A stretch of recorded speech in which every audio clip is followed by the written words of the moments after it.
आता आपण फणसाचे वेफर्स कसे बनवतात ते बघू. लहान मुलांना तर खूपच आवडतात, खूपच टेस्टी लागतात. आणि हे फणस कुठे भेटतात याचा पण मी तुम्हाला ॲड्रेस सांगते. चेतनानगरमध्ये कृष्ण मंदिराच्या मागे वाजे केबल म्हणून आहे, तिथं तुम्हाला हे फणस भेटतील.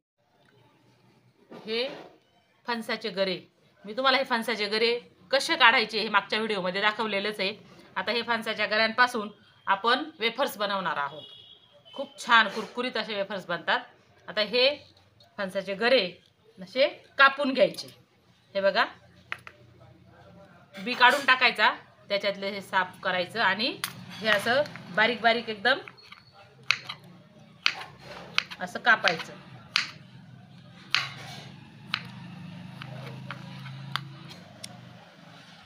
असे बारीक बारीक काप, असे आपण कांदा उभा कांदा कापतो ना, तसे उभ्या कांद्यासारखे हे असे हे कापून घ्यायचे. असे हे बघा, हे असे हे उभे काप हे कापून घ्यायचे. हे गरे जे आहेत ना, हे कच्चे गरे पाहिजे, पिकलेले नको.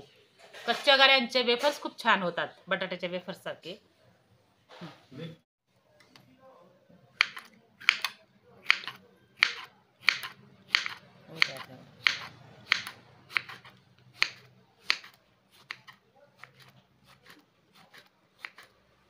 असं हे पूर्ण कापून घ्यायचं. कांद्यासारखं. हे बी वेगळे बरं का, बी आपण उकडून खाऊ शकतो, भाजून खाऊ शकतो. हे आता हे तळायचं. तेल गरम करू आपण आता आणि ते तळू. आता हे आपण असे काप करून ठेवलेले कांद्यासारखे, हे तेल तापलं की नाही ते बघायचं. मी एक तेल तापलं की नाही ते एक टाकून बघितलेलं आहे. आता तेल चांगलं तापलेलं आहे, हे बघा, तेल चांगलं तापलंय. आता याच्यामध्ये हे कापलेले ते आपण याच्यामध्ये टाकू. हे बघा, भरपूर टाकले तरी चालतात, जेवढं तेल असेल तसं. थोडा कमी गॅस करायचा.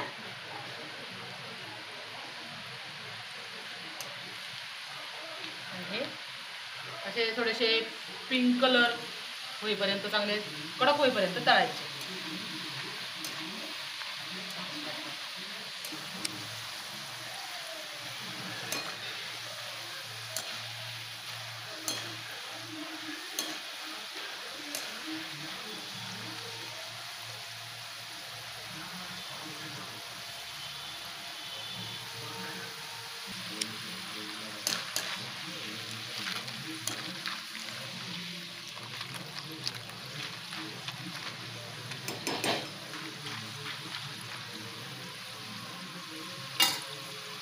अजून लालसर झालेलं नाहीये.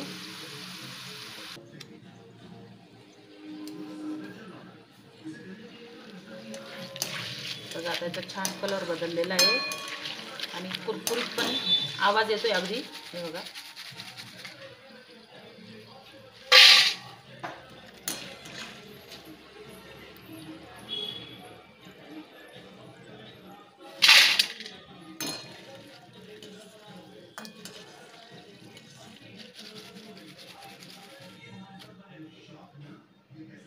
तेल निथळून घ्यायचं आणि याला तळायला तेल काहीच लागत नाही, अगदी थोडं तेल लागतं. जसंच्या तसं तेल राहणार आहे हे बघा. असे थोडेसे लालसर पिंक कलर होऊ द्यायचा आणि अशा पद्धतीने हे सर्व तळून घ्यायचे. लहान मुलांना दुकानातले कुरकुरे देण्यापेक्षा तुम्ही जर असे हे वेफर्स तळून दिले तर मुलांनाही खूप आवडतील. मुलांना डब्यात देण्यासाठी सुद्धा खूप छान आहे आणि मोठेसुद्धा खूप आवडीने खातात. हे आरोग्याच्या दृष्टीने किती चांगले आहे हे आपल्याला माहीतच आहे. असे हे पूर्ण तळून घ्यायचे. पूर्ण तळून झाल्यानंतर ते आपले पूर्ण तळून झालेले वेफर्स पूर्ण तळून झालेले. त्यानंतर याच्यावर चाट मसाला टाकायचा. टेस्ट येण्यासाठी थोडासा याच्यावर चाट मसाला बुरळायचा. हा बघा, हा चाट मसाला आपण याच्यावर हा टाकायचा. आणि हे हलवून घ्यायचं.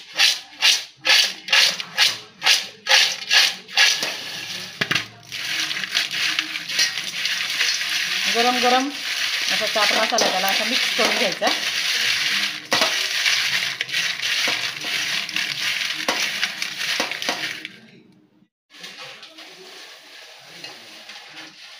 बघा आता हे वेफर्स खायसाठी एकदम रेडी झालेले आहेत. थंड झाल्यानंतर एकदम कुरकुरीत लागतात. हे बघा, हे बघा, बघा तुम्हाला आवाज येत असेल. खूप छान एकदम टेस्टी लागत आहे. एकदम क्रंची क्रंची.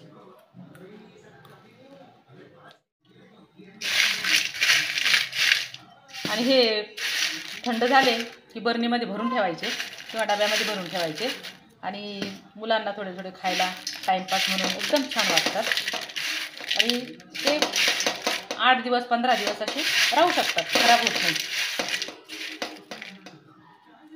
हे बघा तुम्हाला मी मोडून दाखवते, एकदम कडक आहे. हे बघा, आवाज आला असेल तुम्हाला. हे बघा. व्हिडिओ आवडला तर लाईक करा, शेअर करा आणि कमेंट करायला विसरू नका.